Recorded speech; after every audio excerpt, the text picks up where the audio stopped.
Beneath the ordinary world lies a veil, and behind it, the voices of the lost still whisper. We are your guides into the shadows, where true crime meets the paranormal. From chilling crimes to haunted histories, we uncover the stories that refuse to rest.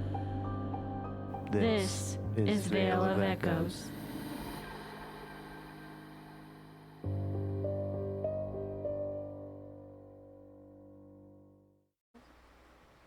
Some monsters don't hide in the shadows. They walk among us. They look like neighbors, fathers, or kind old men. But behind that mask, the truth is far darker. In the early 1900s, Albert Fish, an unassuming gray-haired man, became one of the most disturbing killers in American history. A man whose crimes blurred the line between nightmare and reality, between flesh and fear. Welcome to Veil of Echoes, where true crime collides with the paranormal, and the past refuses to rest. We're your hosts. I'm Lindsay. I'm Zach. And I'm Bria. This is where we tell the stories of history's darkest crimes, and the strange energy they leave behind. Some echoes take the form of headlines in courtrooms, others linger in places and memories, even in the air itself. And if you're listening right now, you're here with us at the very beginning, our very first episode. Thank you for stepping into the unknown with us. Tonight, we open the veil with a name that still chills the air nearly a century later, Albert Fish. Before we begin, a warning. Tonight's case walks into some of the darkest corners of human nature. The story of Albert Fish involves violence, children, and cannibalism. We won't hold back on any disturbing details because they're part of the truth, but we want you to know up front that what follows is deeply unsettling. Listeners' discretion is strongly advised. So Albert Fish, some called him the Gray Man, others the Boogeyman.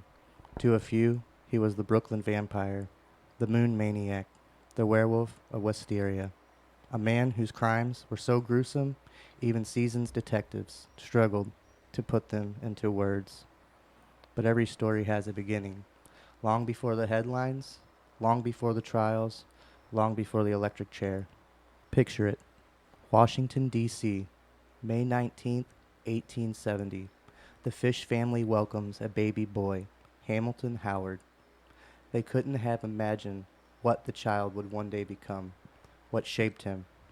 What is the family's shadowed history of mental illness, the cruelty of the orphanage, or something darker? That's where we'll start. Albert Fish entered the world as Hamilton Howard Fish on May 19, 1870, in Washington, D.C. He was the youngest of 4 children, born to Elaine Frances Howell and Randall Fish. His father was 75 years old at the time, unusually old for a new father, even in the late 1800s. His mother would later tell Albert that he was named after Hamilton Fish, the U.S. Secretary of State, who the family claimed to be related to. But the Fish family was troubled. Mental illness ran deep through their bloodline. His father suffered from religious mania. An uncle also struggled with mania. A half-brother was diagnosed with schizophrenia. His sister battled her own mental afflictions, and his mother experienced vivid hallucinations. Several relatives were eventually committed to asylums. It was a family marked by instability, a shadow that Albert never escaped. In 1875, when Albert was just 5 years old, his father died suddenly. His mother, unable to support the family on her own, placed him in an orphanage. And that is where things began to change. The orphanage was ran by Catholic nuns, and it was no safe haven. Side note, have you ever read about the 19th century orphanage? In the late 1800s, they were very strict, cold, and often cruel. Children marched in silence, wore identical uniforms, and could be punished for the smallest slip. Punishment meant whippings with leather straps, public humiliation, or being forced into exhausting labor. These weren't places of care. They were places of control. There was a lawsuit in 1996 against St. Joseph Orphanage in Burlington, Vermont. One witness said that they observed 2 children get murdered by nuns. One witness seen a little boy get thrown out of a 4-story window. Places like this carry so much suffering. What do you guys think? I mean, how are you supposed to love Jesus and do those things, you know? I mean, it's pretty twisted. There's a lawsuit against it. Obviously, there's not a place of care. Obviously, there's no Jesus involved. No. I feel like they're just using it as an excuse. You know, like many religious. Yeah, there's no Jesus involved in this case. Well, for most children, that kind of environment left scars. But for Albert, it awakened something darker. He later claimed the staff beat the children daily, and he began to enjoy the pain. Teachers would shred the children's clothes, whip them mercilessly, and sometimes force others to watch. And Albert admitted, the more they hurt me, the more I wanted it. I saw many boys whipped. It ruined my mind. He wasn't just surviving abuse. He was adapting to it, twisting it into something he craved. That early conditioning would shape the rest of his life. And remember, this was the late 1800s. There was no therapy, no interventions, no protection. Just punishment, discipline, and silence. It was like the foundation for a monster was being poured brick by brick. It was also said that around this time, young Albert fell from a cherry tree and had suffered a head injury, leaving him with lifelong headaches, dizzy spells, and a severe stutter. The orphanage and that injury together left marks that never healed, physically, emotionally, and psychologically. It makes me wonder, do you think the abuse alone would create someone like him, or was there already something darker in there? I think both. You don't see the other kids turning into that.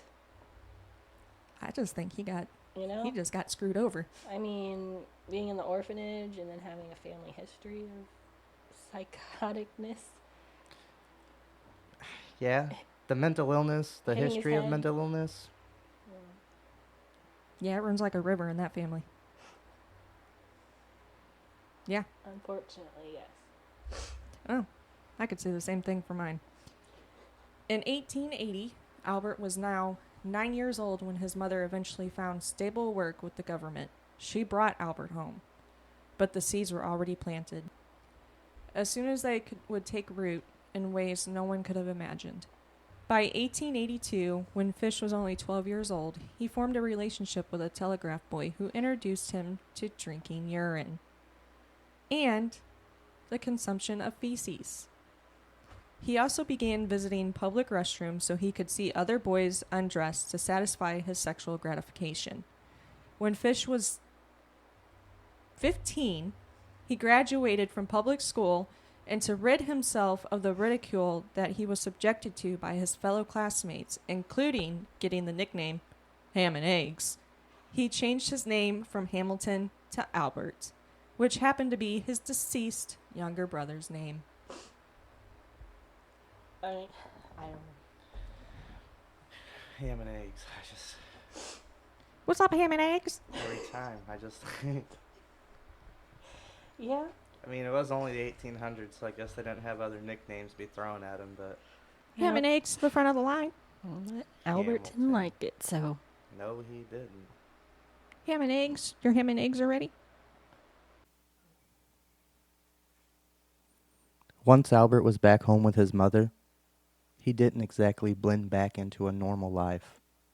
By the time he was 12, he was already drifting through cities, taking whatever odd jobs he could find, and even selling himself for money.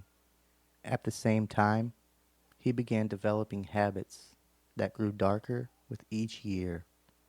He began experimenting with self-harm, sticking needles into his body, whipping himself with nail-studded paddles, inserted wool into his anus that was doused with gasoline and set on fire.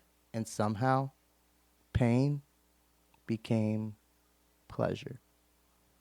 Albert later admitted, I always had a desire to inflict pain on others and to have others inflict pain on me. I always seemed to enjoy everything that hurt. At the same time, he managed to keep up a cover of normalcy. He trained as a painter, a job that let him move from house to house without drawing suspicion. It gave him both freedom and cover, and he used it to his advantage. Fish targeted those he thought no one would miss. People living in poverty, people of color, and individuals struggling with mental health. Their invisibility made them easy prey. He would lure them in, sexually assault them, and then slip away, protected by the consistent movement his work provided. In one of his stranger habits, Fish would sometimes work with nothing beneath his overalls, convinced that if people saw him later on the street, they wouldn't recognize him. For a time, though, it looked as if he might settle into something resembling an ordinary life. In 1898, Albert Fish married Anna Mary Hoffman, and together they had 6 children. To the outside world, he looked like any other hard-working husband and father, but inside that home, his darkness never stayed buried. He would whip himself with a nail-studded paddle, sometime even forcing his children to strike him with it. For Fish, cruelty was something to be normalized, a daily ritual of pain disguised with family life. And while his children endured it, they also helped shield him from suspicion. Neighbors saw only a man raising a large family, not the obsessions that consumed him behind the closed doors. In 1911, while still married, Fish lured a 19-year-old disabled man named Thomas Keaton in St. Louis into staying with him for nearly 2 weeks.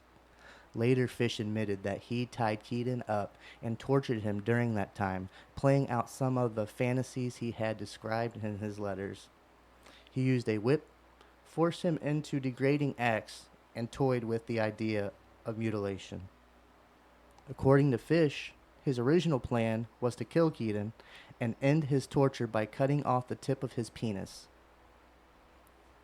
But he claimed that after looking at Keaton's face, he had a sudden change of heart.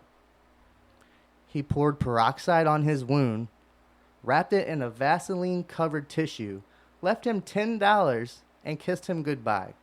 He let him go. It might sound like mercy, but it wasn't. For Fish, the decision wasn't about compassion. It was about power. Holding someone's life in his hands and choosing, on a whim, whether they would live or die. Even when he spared someone, it was never out of kindness. It was control. I don't even think they know if he survived from it. It wasn't said anywhere. Oh, from his wounds? Yeah.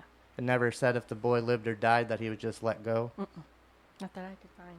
The boy who came to live came to die. Sorry, Harry Potter reference, and I don't even know Harry Potter. He left him $10? Like, what? Yeah. Thanks, bro. Here's $10. Go get yourself a nice little shot for them little wounds. It was 1911 too, wasn't it? Yeah. So $10 back then. $10 back then was equivalent to like 50 for us now. But what pisses me off, he could let him go, which is good for him, but the other victims, I don't understand. The other victims, he was just like, you're mine. Yeah, I'm still curious if he ended up dying from any of his injuries or... I don't know. In St. Louis. Why don't we go dig him up and ask him? I was about to say, is it just not on record? I mean, that was almost, over 100 years ago? For the record, I do not approve of grave digging.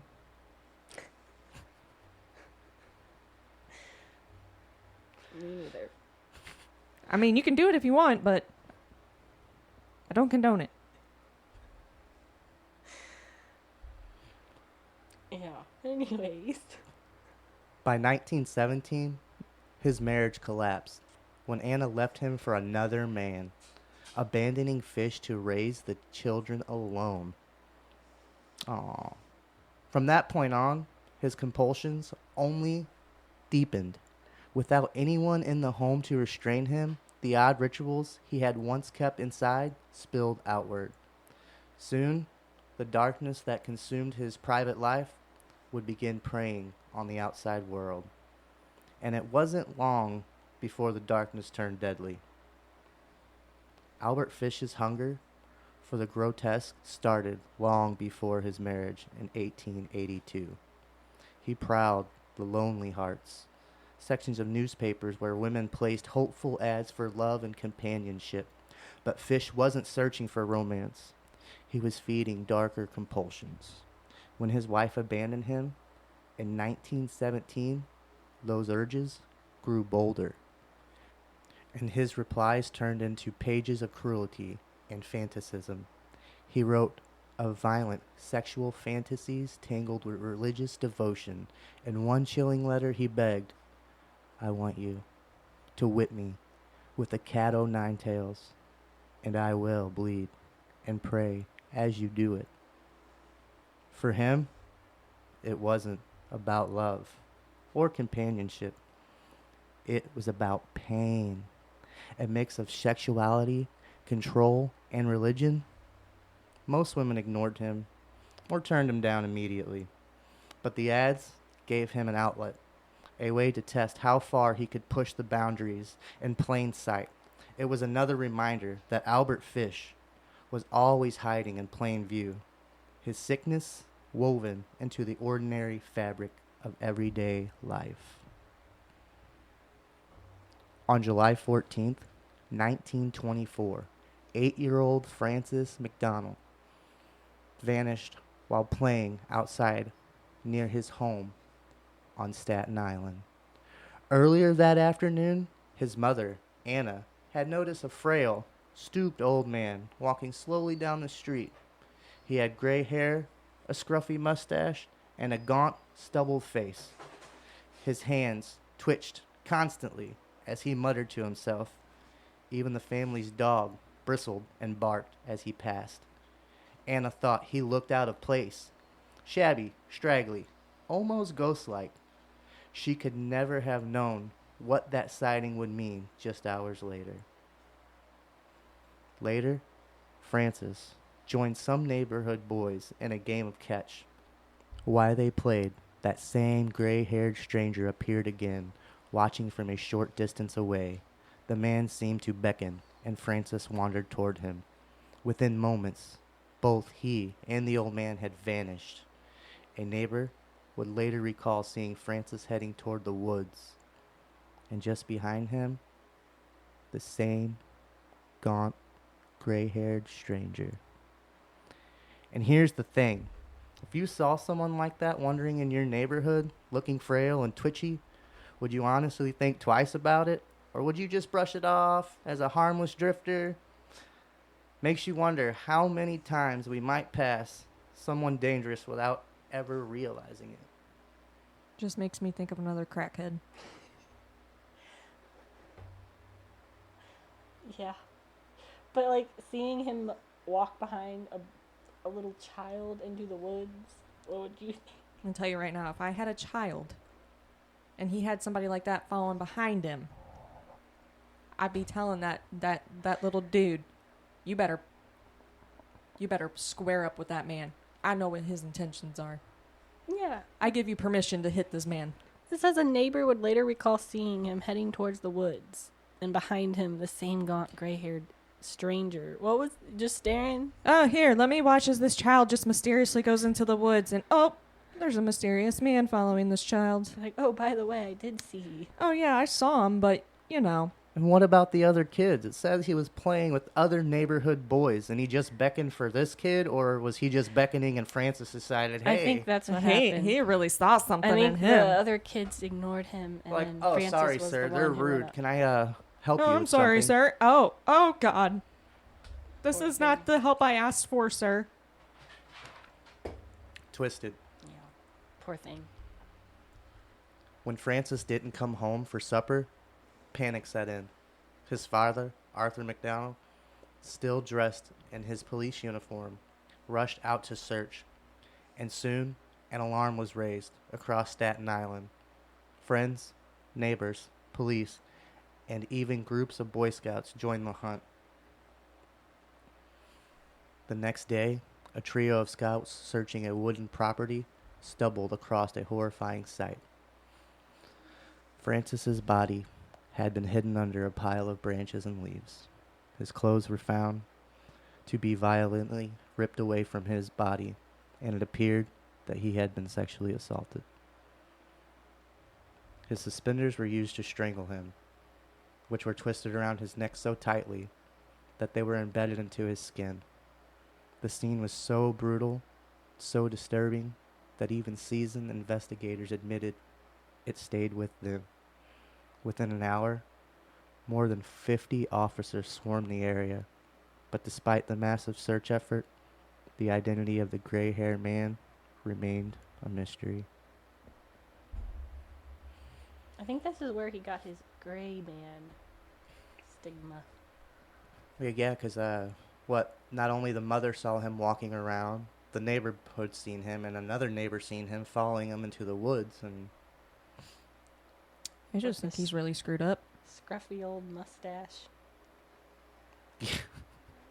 scruffy old mustache. Yeah. The fucking mustache. Looking back, the McDonald family case was one of the first clear signs of what Fish was capable of. But in 1924, no one could have imagined the frail old man Anna saw on the road that day would go on to become one of the most disturbing killers in American history. Francis McDowell's murder was horrifying, but Albert Fish wasn't finished. Just 3 years later, on February 11th, 1927, another child vanished, 4-year-old Billy Gaffney of Brooklyn, New York. That afternoon, Billy had been playing in the hallway of his apartment building with his 3-year-old neighbor, Billy Beaton.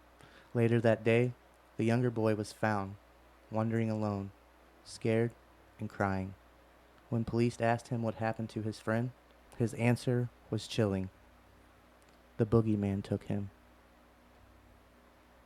Witnesses later described seeing a thin, elderly man with a gray mustache leading Billy away. A trolley car conductor also came forward saying he had seen an old man riding with a little boy that same evening. The child was crying softly while the man stared straight ahead. The conductor admitted the memory haunted him for years.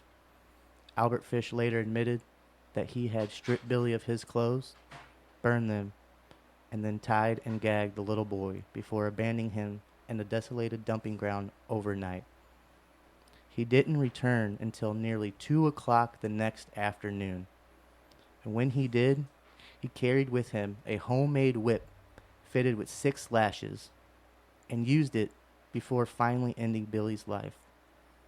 Fish then gouged his eyes out, dismembered the child, bringing the pieces back to his home, where he later claimed he cooked and ate them. Billy was only 4 years old, and his family was left with no grave, no closure, only the unbearable weight of his absence. And honestly, that fucking monster, I don't think mental illness was his only issues. No. No. Mm-mm. There's something beyond mental when it comes to, ooh, I think human skin sounds good for dinner. Yeah. Once you start enjoying the punishment that is put onto you and turning that into pleasure, then that's maybe when they should have checked into his head a little more and locked him up. I feel like his theme song is S&M by Rihanna. I mean, if you think about it, she says chains and whips excite me. So, I mean, chains and whips obviously excited him. I hate this guy. Let me just take this whip here. I don't know. Like, just leave it in there overnight. It's awful. Yeah, because it doesn't say what time they arrived. Yeah, well, Yeah, I don't know. I know it was sometime in the evening. just the fact that he could do that to a kid, there was something morally wrong with him. Not just mentally. He had no morals. And he's 4 years old. I couldn't even finish reading the book where I got this was from Harold Schechter. He wrote Deranged about Albert Fish, and I couldn't even read this part without crying because it reminded me of Zack and I's son Lane, because he's around the same age. It's definitely different when you have your own kid. That's awful. Now, I mean, for me, I don't have any kids. I'm okay with that. My kid is a dog. Hey, that's... But I can tell you right now that if Albert Fish was alive today and went after my dog and ate him, I'd be going after him and eating him. Don't touch my dog. Right? Yeah. Don't same. touch my dog. That's when shit gets Don't real. touch animals, don't touch children. I'm going to say don't touch animals first, but obviously never touch a child. Mm-mm. But I'm telling you right now, if he was still alive, I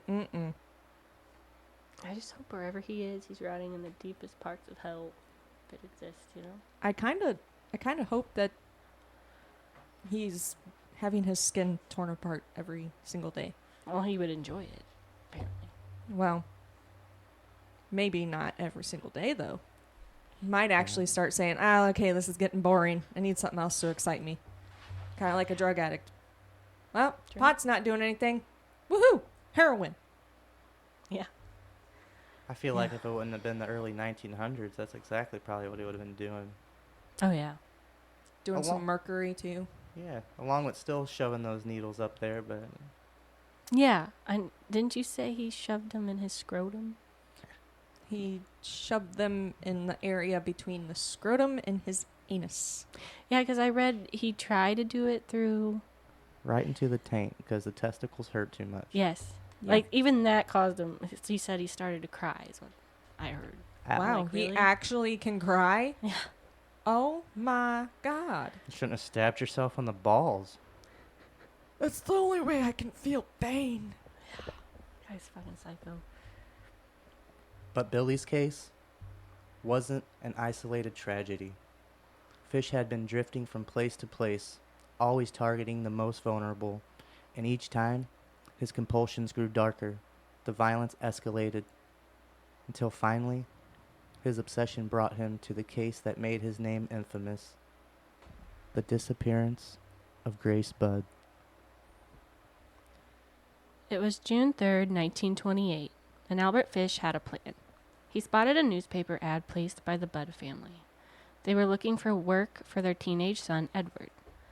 Fish showed up at their New York City home in a neat suit, carrying himself like a man who could be trusted, introducing himself as Frank Howard, a successful farmer.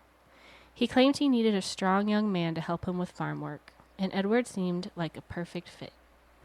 But when he arrived, he met Grace Budd, Edward's 10-year-old sister, and in that moment his plan shifted. He told the family that before Edward came to work, he needed to attend a niece's birthday party in the country, and that he'd be delighted to take Grace along. The Budds trusted him. He spoke gently, smiled often, the pictures of a respectable old man. He seemed polite, charming even, so they let Grace leave with him. Neighbors would later remember her skipping out the door in her best white dress, ribbons in her hair, innocent, happy, unaware that she would never return. And it makes you wonder, were people just more trusting back then, or was it really that Fish looked so frail and harmless that no one thought to question him? I think there was too much trusting back then. Oh, yeah. You didn't have social media like you do No. nowadays. I remember my grandma would even say they would get rides from strangers all the time. Yeah, I No mean, problem. that back then it wasn't such an issue as it is nowadays. Mm-hmm. You know, you've got social media, which fuels the fire to a lot of things. So it's like, here you go. That, and you just want to believe everybody's good, you know? Yeah. You want to try to, but Mm-hmm. Yeah, I mean, but it's cases like this that made us today weary of people walking around looking like that, because they're not just walking around looking, having a nice day. No, there's something wrong. Definitely. Very, very wrong. Yeah, and I like how he only went after children, because if he tried going after adults, I feel like he wouldn't. That's why he went after children. He went after children because he could overpower them. He was bigger than them. I think that's another thing I read is that he's seen Edward. He was bigger than him, and I think that kind of made him shift his... Honestly, that's probably why it did. Because he probably saw him and was like, well, fuck, I can't do anything with this one. Let me move to the next one. Yeah. I mean, I know it was the 1900s, but do you think the mom and dad would have asked a little more questions? Like, you just showed up on my porch asking for my son to be your farmhand, and now all of a sudden you got to go to a birthday party that's your niece's birthday party and you want to take my daughter? I don't know you. Here, let's just let you go have fun. Just go have fun.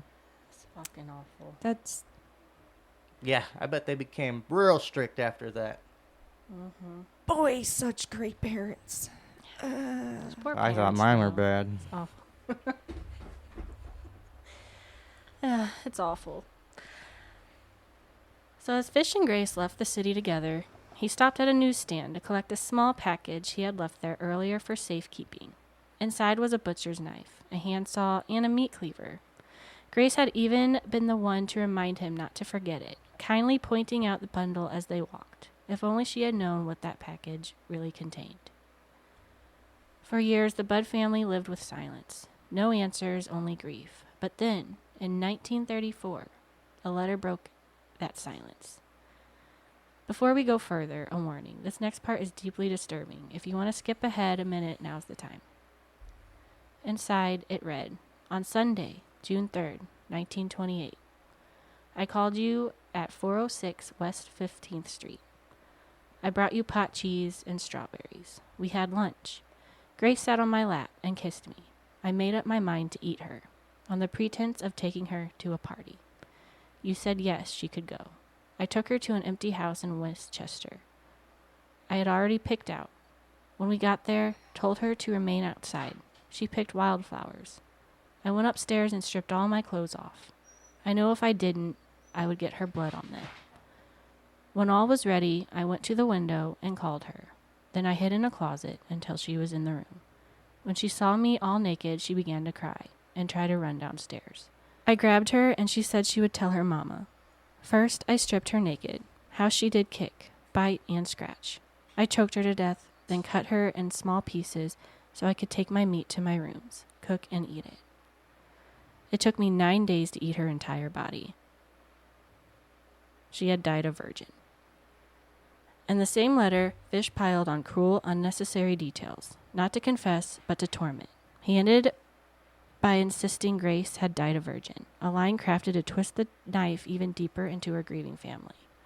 It wasn't just a confession, it was an act of deliberate emotional violence. Fish admitted to another act so horrific it still shocks true crime historians nearly a century later, that he consumed her remains over the course of 9 days. Not very nice. Can you imagine being her parents, opening that letter? It's bad enough to lose a child, but then to have someone send you those words years later. I think it was like 6 years later. It's almost like he wanted to torture them all over again. Well, I mean, with what he did, I could only assume that is something else that he would do. Not to only send the letter in the first place, but to wait 6 years to when you're never going to get back to a normal life, but when things are probably starting to settle a little more into normal for them, then they get this letter of a daughter they've been grieving 6 whole years just to find out the way she died and disappeared. By the way, this is how I killed your child. Have a good day. Bye. Yeah, what the fuck? Here's your, He is Satan, I swear. here's your mail for the day, ma'am. You think they'll do a monster series on him if they ever discovered who he is? Well, Probably. Oh, they better. I can see that. it'd be a He's- wild one. he's But they meant can't to. make him good looking. Yeah, that's... They can't do what they're doing with Charlie Hunnam. Absolutely not. That comes out in 2 weeks, I think. I think 3 so. weeks. Yeah, it comes out, but I do not want to be attracted to a serial killer. Oh my God, Lindsay. I mean, have you seen the real Ed Gein? Yeah, he's ugly as fuck. Just saying. But Charlie Hunnam is gorgeous as fuck. I was surprised when they chose a younger gentleman to begin with, but then Charlie, I said, not who I imagine, even in the makeup, being Ed Gein. Yeah. So many other choices, wonderful actor, but it's gonna be a wild ride. Like, why are we casting these very pretty men in these very horrific roles? That's what I want to know. Because I started feeling bad for Jeffrey Dahmer when Evan Peters was playing him. They should have used, what's that guy's name? Steve Buscemi. Oh, he would have been good. He's already wild. I was about to say he's skinny. He's kind of got that face that you're kind of like. He played a serial killer in Con Air. Yeah, I can see that. So I mean, I thought it would have worked a little better, and plus he's pushing 60 something now. So Know what he looks like. yeah. Well, again, they need to stop putting these pretty people in these roles. And I think the next season's over Lizzie Borden. That'll be good. They've already started filming it, actually. That's awesome. In that same letter, Fish tried to explain where his obsession even began. He claimed that years earlier, a friend who had traveled to China told him about a famine there, and that during it, human flesh was supposedly considered a delicacy. But here's the thing. There's no historical record of that famine, or of the details he described. Most experts believe Fish either invented the story or twisted something he had read to fit his own fantasies. For most people, it would have been nothing more than a disturbing tale. But for Fish, it became the excuse he used to feed a growing obsession. But Fish had made a mistake. The letter itself was written on stationery from the New York Private Chauffeurs Benevolent Association. Investigators traced it back to a rooming house, and there the trail led straight to Albert Fish. When police arrived, they found him calm, almost casual, as though he had been expecting them. He didn't run, he didn't deny who he was or what he'd done. That letter ended the search for Grace Budd and exposed the full scale of Fish's depravity. For years, he had been nothing more than a frail old man drifting through neighborhoods, forgotten from one boarding house to the next. But after that letter, the mask was gone. The monster had a name, and his reign of terror was finally over. Later, when detectives followed Fish back to the scene, they searched the grounds of the abandoned home known as Wisteria Cottage. Behind a stone boundary wall, they uncovered what was left of Grace. Fragments of bone, including her skull, hidden beneath the rocks. It was the grim confirmation of everything he had written in that letter. Yep, no fucked up. How is this okay? It's not. I just want to know what He's goes Satan into someone's in flesh, brain I that swear. says, "Oh, I think this will be a good idea." He's one of the worst ones, I swear. Yeah, psychology needed to come around about 100 years sooner. If not even sooner than that. Yeah, and they didn't have that back then, so Yeah. They No. might have not listened way back therapy, then they didn't either. have none of that. No, and actually, my grandmother, one of her brothers, was beat to death because he had schizophrenia. The police didn't know how to handle it, and they beat him to death. Thought he was drunk. It's awful. Yep. Albert Fish's trial began in March of 1935, and the courtroom was packed. Reporters, spectators, and a jury all gathered to hear testimony that would push the limits of what people could even imagine.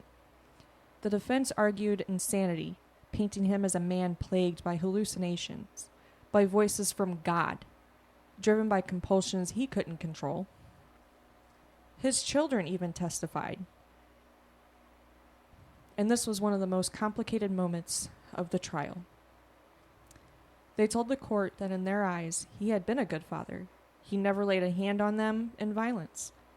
But their memories revealed a much darker reality. They spoke of him beating himself with a spiked paddle while they watched, sometimes even forcing them to strike him. They remembered him standing naked in their home, reciting scripture while whipping himself.